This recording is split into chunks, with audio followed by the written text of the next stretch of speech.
To make bread, we're going to need 1 tablespoon of salt, 2 tablespoons of yeast, 3 cups of hot tap water, and 6.5 cups of flour. The first thing we're going to do is combine the salt and the yeast with the water. I like to just take a whisk and just combine them until the particles of yeast and salt are pretty much combined to the point where you can't recognize them. I've already pre-sifted the flour, but you're going to want to do that, and then you're going to add that to the mixture that you've already made. I like to do about half at a time because it gets a little bit too clumpy and it's just difficult, but if you do have a mixer, that might be really useful. After adding the second part of my flour to the mixture, I like to combine them until most of the flour seems to have mixed well with the liquids. The goal is to not have any large clumps of flour in there, or you're going to see them appear when you're baking.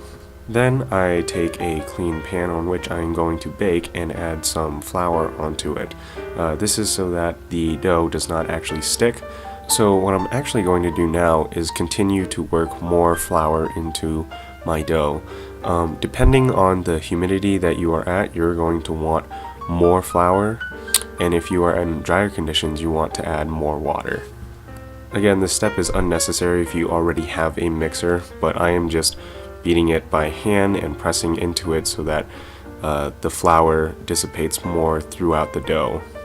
Ultimately, what I want the consistency of the dough to be like is so that my hands won't stick to it. Now, it is rather imperfect, but it can work. Next, I'm going to put the dough back into the bowl and put a damp towel over it for 2 hours.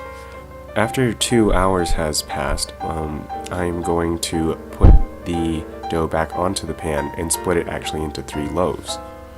If you notice that your dough is rather warm and fluffy, don't be alarmed, that's how it should be. My favorite method of taking apart the dough is actually just twisting it off.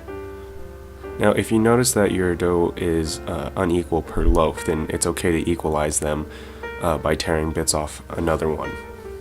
We will now let them sit for about 40 minutes. During this time, preheat your oven to 450 degrees. Before putting the loaves into the oven, I like to make some ventilation lines on the top.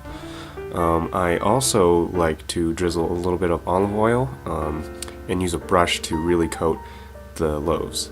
Lastly, I also like to add a little bit of sea salt on the top. I think it gives it great flavor.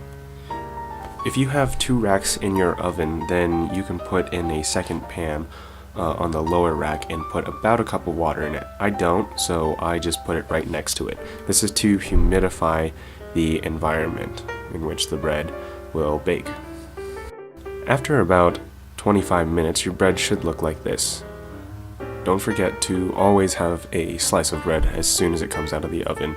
And yes, my hands are burning currently.